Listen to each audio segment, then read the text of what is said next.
તો આગળ વધીશું અને હવે વાત કરીશું ભારતીય વાયુસેનાએ જે પરાક્રમ કર્યું તેનું અને તેના બાદ જે પણ પરિણામો ભોગવવા પડી શકે છે પાકિસ્તાનને અથવા તો પાકિસ્તાન શું તેના ઉપર પગલાં લઈ શકે છે તેના ઉપર ચર્ચા કરીશું। અમારી સાથે નિવૃત્ત વિંગ કમાન્ડર વિજય કર્ણિક વડોદરાથી જોડાયા છે, પૂર્વ કોમોડર ઉત્પલ વોરા અમારી સાથે છે અને રક્ષા વિશેષજ્ઞ હરીશ ભટ્ટ પણ અમારી સાથે છે, તેમની સાથે ચર્ચા કરીશું। સૌથી પહેલા ઉત્પલભાઈ આપની પાસે આવવા માંગુ છું। જે પણ ભારતીય વાયુસેના દ્વારા પગલાં લેવામાં આવ્યા અને જે એર સ્ટ્રાઇક કરવામાં આવી ત્યારબાદ પાકિસ્તાનના વિદેશ મંત્રીએ પણ બેઠક બોલાવી અને તેમના દ્વારા કહેવામાં આવ્યું, જેમ ભારતે કહ્યું હતું તેમ જ કે અમે અમારા સમયે અને અમે નક્કી કરેલા સ્થળ પર આનો બદલો લઈશું અથવા તો આનો જવાબ આપીશું। તો પાકિસ્તાનની જો વાત કરીએ તો પાકિસ્તાન હાલમાં કઈ પરિસ્થિતિમાં છે, તે હાલમાં કયા અસમંજસની પરિસ્થિતિ વચ્ચે જીવી રહ્યું છે? પાકિસ્તાને અત્યારે જે સિચ્યુએશનમાંથી પસાર થઈ રહ્યું છે એને માટે ખૂબ જ ક્રિટિકલ છે, કારણ કે એક તરફથી ભારતે પીઓકેની અંદર જે આ ટેરરિસ્ટ કેમ્પો પર આ સ્ટ્રાઇક કરી છે અને એ પણ એર સ્ટ્રાઇક કરી છે, એ બહુ સિગ્નિફિકન્ટ છે, કારણ કે કોઈ પણ સોવરેન કન્ટ્રી પોતાની એર સ્પેસ આવી રીતે એની અંદર ઇન્ટ્રુઝન થાય અને એમાંય પણ ભારત જેવું જે પડોશી દેશ જેની સાથે એને વર્ષોથી આવી એડવર્સરીને એનમિટી છે, એ જાતનો દેશ આવી રીતે સ્ટ્રાઇક કરી જાય એ કોઈ રીતે ત્યાંના લોકો સહન નહીં કરે। ત્યાંના રાજકારણીઓ અને ત્યાંની જે પાકિસ્તાનની આર્મી છે અને પાકિસ્તાનના આર્મ ફોર્સિસ છે એમના જે સ્વમાન માટે આ પચાવવું બહુ એકદમ અઘરી વસ્તુ છે અને માટે બે વસ્તુ આમાંથી ઊભી થાય છે। એક તો એ લોકો દે વિલ ડેફિનેટલી એવો પ્રયત્ન કરશે કે આ જાતની સ્ટ્રાઇક થઈ જ નથી અથવા થઈ છે તો બહુ ઇન્સિગ્નિફિકન્ટ છે અને એના કોઈ એને ક્રેડિબિલિટી આપવા માટે એને જરા પણ ટ્રાય નહીં કરે અને ઇન્ટરનેશનલ અરેનામાં પણ જઈને એવી રીતે રજૂઆત કરશે કે આ જાતની સ્ટ્રાઇક ભારતે પાકિસ્તાનમાં કરી નથી અને એના રિઝલ્ટ્સ બહુ સારા એવા એ તો ગેઇન કર્યા નથી। પણ એટ ધ સેમ ટાઈમ તમે પાકિસ્તાનના બીજા ક્લાસમાંથી જે જાતની અવાજ ઉઠી રહ્યો છે એ પણ એટલો જ ક્લિયર છે અને એ કહે છે કે ભારતે પાકિસ્તાન ઉપર આ પ્રમાણે સ્ટ્રાઇક કરી છે અને એના પુરાવા પણ એ લોકોએ ઇમરાન ખાન શેમ કરી અને સંસદની અંદર આ જાતના નારા લગાવ્યા છે। માટે આ સિચ્યુએશન અત્યારે પાકિસ્તાનમાં મને લાગે છે કે કઈ રીતે આ સ્ટ્રાઇકને રિએક્ટ કરવું એ હજી સુધી they have not been able to decide, that is one.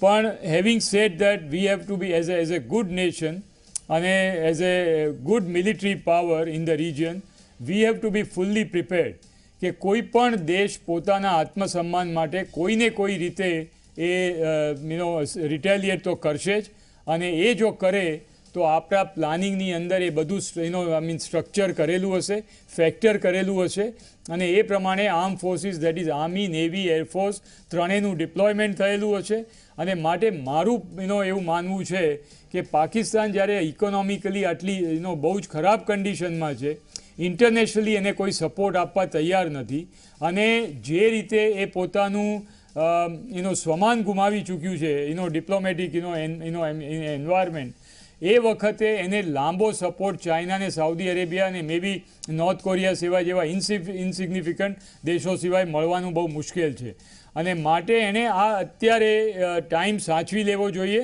અને પોતાના જે સ્ટ્રાઇક થઈ છે એ એબ્સોર્બ કરી અને રિટેલિએટ ના કરવું જોઈએ। જો રિટેલિએટ કરશે તો ભારત એવો જવાબ આપશે કે જે એને એબ્સોર્બ કરવો બહુ જ ડિફિકલ્ટ થશે અને બહુ મોટું નુકસાન એને સહન કરવું પડશે। માટે નો મેટર વોટ હેપન્સ એની પોલિટિકલ અને મિલિટરી મેચ્યોરિટી અત્યારે એની પાસે એવું ડિમાન્ડ કરે છે કે આત્મસન્માન ભૂલી જઈને એણે એની નીતિ બદલવી જોઈએ અને જે આતંકવાદને નોન સ્ટેટ એક્ટર તરીકે યુઝ કરીને એન્ટી ઇન્ડિયા જે જાતનું વલણ આ છેલ્લા 3 ડિકેડ્સથી અપનાવ્યું છે એને છોડીને પોતાની ક્રેડિબિલિટી કેવી રીતે ફરી હાંસલ કરવી વર્લ્ડ કમ્યુનિટી અને કોમિટી ઓફ નેશન્સમાં, એની ઉપર એ લોકોએ સિરિયસ ઇન્ટ્રોસ્પેક્શન કરી અને આગળ કોર્સ ઓફ એક્શન ડિસાઇડ કરવો જોઈએ। જી જરૂરથી હરીશભાઈ, સવાલ અહીંયાથી પણ ઊભો થઈ રહ્યો છે કે પાકિસ્તાન કહી રહ્યું, સૌથી પહેલા તેમણે જ પુરાવા આપ્યા, તેમણે જ વિડીયો આપ્યો કે ભારત તરફથી એર સ્ટ્રાઇક કરવામાં આવી, ત્યારબાદ તેઓ કહી રહ્યા છે કે તેમણે એર સ્ટ્રાઇક કરી પણ ઉતાવળમાં મેદાનમાં તેઓ બોમ્બ નાખી અને ભાગી ગયા અને હવે તેઓ મૃતદેહ પણ હટાવી રહ્યા છે, આતંકવાદીઓના જે લાશ છે તેને પણ હટાવી રહ્યા છે જ્યાં ભારત દ્વારા એર સ્ટ્રાઇક કરવામાં આવી। તો પાકિસ્તાનના જે અલગ અલગ નિવેદનો સામે આવી રહ્યા છે, તેમના અલગ અલગ એક્શન સામે આવી રહ્યા છે, કારણ કે હવે તેઓ પણ કહી રહ્યા છે કે અમે આનો જ જવાબ આપીશું, તો તેના કારણે આંતરરાષ્ટ્રીય જે કમ્યુનિટી છે તેના ઉપર શું અસર પડી શકે, તેમાં શું છાપ પાકિસ્તાનની જઈ શકે જે પહેલેથી સારી છે જ નહીં? સૌથી પહેલાં તો હું દેશના પાયલોટને અભિનંદન પાઠવું છું કે આજે જે રીતના એમણે મધરાતે હુમલો કરીને, ટાર્ગેટેડ હુમલો કરીને ત્યાંના 350થી પણ વધારે આતંકવાદીઓને ખતમ કર્યા, અને એટલા જ આતંકવાદીઓને ખતમ કર્યા એવું નહીં, પરંતુ એના સેન્ટરોને પણ ખતમ કરી નાખ્યા સાથે સાથે. એટલે આજે એ બહુ મોટી સફળતા, અને સેફલી પાછા આવ્યા છે, આપણને કંઈ ડેમેજ નથી થયું. એટલે આ સૌથી મોટી એચિવમેન્ટ છે. ભલે આપણે માત્ર આતંકવાદીઓ ઉપર હુમલો કરે છે, અને આપણું ટાર્ગેટ હતું કે આપણે આતંકવાદીઓ મારવું છે કે તાકી દુનિયાના લોકો પણ એમ સમજે, કારણ કે આપણે પહેલેથી જ એવી વિદેશ નીતિ અપનાવી હતી કે દુનિયાના દેશો આપણી સાથે ઊભા રહે, અને એટલા માટે આપણે પહેલો એટેક કર્યો છે.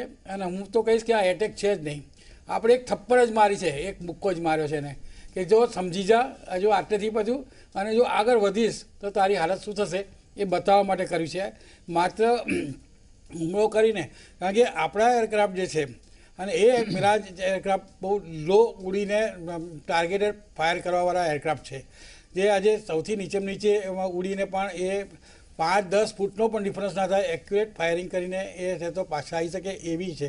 એટલે આ રાફેલનો છે ને એ નાનો ભાઈ છે એમ કહીએ તો આપણે ચાલે, એટલી જ ક્ષમતા એનામાં છે, અને એ એટલા માટે થઈને જ આપણને આ સફળતા મળેલી છે. અને આજે દુનિયાની અંદર પાકિસ્તાન પહેલેથી બદનામ તો છે જ તે આતંકવાદી માટે, અને એટલા માટે જ આટલા બધા 40થી પણ વધારે દેશોએ ભારતને સપોર્ટ કર્યો છે. અને હમણાં તો ઓસ્ટ્રેલિયાએ પણ એને આપણને સપોર્ટ કર્યો કે ભાઈ અમે ભારતની સાથે છીએ. સૌથી વધુ છે કે જે 4 વાર સુધી વીટો વાપરનાર ચીને પણ આ વખતે પહેલીવાર અઝહરને છે તો આતંકવાદી ઘોષણા કરવા માટે થઈને સંમતિ, ફ્રાન્સના ઠરાવને સંમતિ આપી. આ વસ્તુ સમજે છે કે હવે એની સાથે કોઈ ઊભું રહેવા માટે તૈયાર છે જ નહીં. અને જે આરબે પણ જે છે તો આરબ પણ સમજે છે કે આજે અમે પાકિસ્તાન સાથે સંબંધ રાખીશું અને ભારત સાથે સંબંધ રાખીશું, તો એમાં વધારે ફાયદો અમને કોની સાથે થવાનો છે. એ લોકો પણ બિઝનેસ છે, બિઝનેસમેન જેવા છે, અને એ સમજી શકે છે કે ક્યાં આગળ લાભ મૂકીને ફાયદો થવાનો છે. જે રીતના ચાઇના પોતે સમજી શકી છે, અને એટલા માટે એને સમાધાન કરવું પડ્યું છે, એવી જ રીતના આજે આરબ દેશો પણ એ સમજી રહ્યા છે, અને બાકીના બધા દેશોએ પહેલેથી જ ભારતને સમર્થન આપી દીધું છે. એટલે આપણે જે સમજીએ છીએ કે પાકિસ્તાન કંઈ કરશે, પહેલી વસ્તુ તો પાકિસ્તાને જે આ બધા બહાના કાઢ્યા કે સ્ટ્રાઇક થયો નથી અમારી પર, મેદાનમાં થયો છે, આ બધી વસ્તુ ખોટી છે. કારણ કે જ્યારે સંસદની અંદર એના સંસદ સભ્યો જ્યારે એને હાઈ બોલાવે, સેમ બોલાવે, એનો મતલબ કે લોકોને ખબર પડી ગઈ છે કે ત્યાં આગળ શું ડેમેજ થયું છે. અને આજે પહેલીવાર જ્યારે આપણે એલઓસીથી 60 કિલોમીટર અંદર ઘૂસીને આજે જે રીતના પાકિસ્તાનની બિલકુલ વચ્ચો જઈને આપણે જે રીતના હુમલો કર્યો છે 60, એ જ વસ્તુ બતાવે છે કે ત્યાં આગળ એમને નથી થયું, ત્યાં બહુ મોટો ડેમેજ થયો છે. અને એટલા માટે છે તો એ જે ગમે તે બહાના કાઢે પણ દુનિયાને એ બતાવી નહીં શકે કે અમે શાંત રહીએ છીએ, અને એટલા માટે એ રિએક્શન કરશે જ. અત્યાર સુધી આપણે રિએક્શન કર્યું છે, પણ આજે પહેલીવાર આપણે ઓફેન્સિવ થઈને પહેલો એટેક કર્યો છે, અને હવે એમને રિએક્ટ કરવાનો ટાઈમ આવ્યો છે. અને હું સમજુ છું કે પાકિસ્તાન એ કૂતરાની પૂંછડી વાંકી જેવું છે. 1947માં જે માર પડી છે, જે થપ્પડ પડી છે, એ આજ સુધી ભૂલાઈ શક્યા નથી. તો હવે કેવી રીતે ભૂલાઈ શકશે આટલું મોટું કાંડ થયું હોય તો? એટલે હું નથી માનતો કે એ લોકો શાંતિથી બેસી રહેશે, પણ અત્યારે પણ એ મોકો જોઈ રહે છે, હજુ કોઈ મદદ કરવા માટે તૈયાર થાય છે કે કેમ. બાકી એ કંઈકનું કંઈક અવરચંડી કરવાનું જ છે, અને એનો પૂરેપૂરો બદલો આપણે આપવાના છીએ. જી જરૂરથી. અમારી સાથે નિવૃત્ત વિંગ કમાન્ડર વિજય કર્ણિક પણ છે. વિજયભાઈ, સવાલ એ છે કે પાકિસ્તાનની સેનાના અધ્યક્ષ કમર બાજવા 2 દિવસ પહેલા તેઓ કહી રહ્યા હતા કે પાકિસ્તાન પૂરી રીતે સુરક્ષિત છે, તેઓ પોતે બોર્ડર સુધી ગયા અને બધું નિરીક્ષણ કરીને પાછા આવ્યા. અને તેના 2 દિવસ બાદ ભારતીય વાયુસેના 21 મિનિટ સુધી એલઓસીની અંદર ગઈ અને હુમલા કરી 1000 કિલો બોમ્બ વરસાવી અને પાછી આવી ગઈ. ત્યાં સુધી તેમને કોઈ બાબતની ખ્યાલ ન આવી. તો મિરાજ એરક્રાફ્ટ જ શા માટે પસંદ કરવામાં આવ્યા, તે સૌથી પહેલો સવાલ છે. અને બીજો સવાલ તે પણ છે કે જ્યારે પાકિસ્તાન આટલું એક્શન પણ સમજી ન શકી ભારતીય વાયુસેનાનું, તો પછી કયા મોઢે તેઓ આગળ કોઈ વધારે એક્શન કરી શકે તેવું કહી શકે?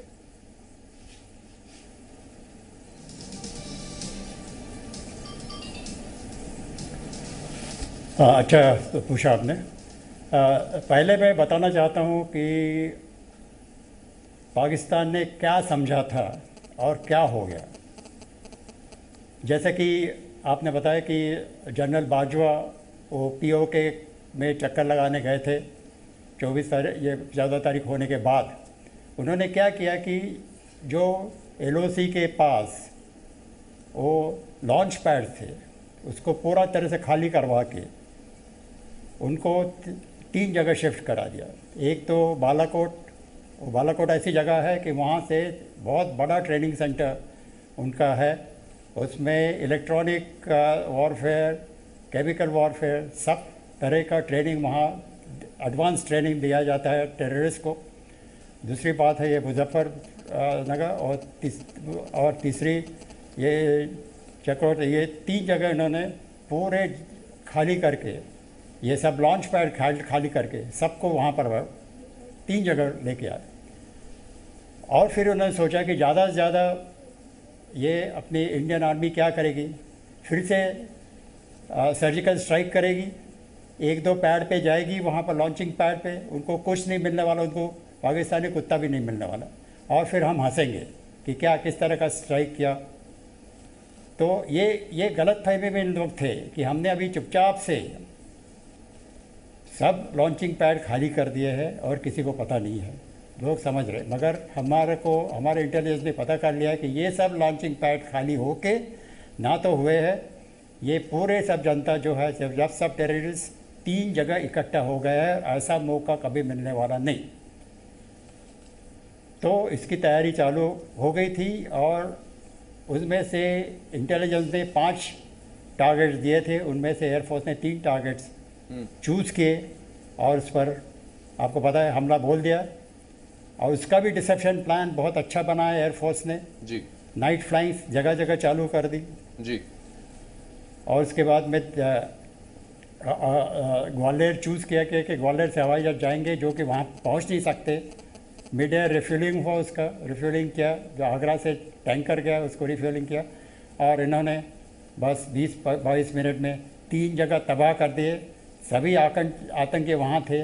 तो अभी और जिस तरह का रिपोर्ट आ रहा है कि कम से कम 350 टेररिस्ट, उनमें से काफ़ी सारे कमांडर्स का इसके ख़त्म हो गए हैं और उनका जो बहुत बड़ा ट्रेनिंग सेंटर था जी वो पूरा नेस्त नाबूद हो गया। જી જરૂરથી કોમોડર આપની પાસે આમાં પૂછું અને ये તેથી जो સવાલ झटका એ પણ છે કે पाकिस्तान જે રીતે વિજયભાઈએ જણાવ્યું તે મુજબ ભારતે સ્ટ્રેટેજીની બાબતમાં પણ ખૂબ જ ધ્યાન રાખ્યું અને તેમાં પણ પાકિસ્તાન ભારત સામે થાપ ખાઈ ગયું। તેઓ ભારત પાસેથી જે અપેક્ષા રાખીને બેઠા હતા તેના કરતાં એક અલગ જ સ્ટ્રેટેજી સાથે ભારત આવ્યું।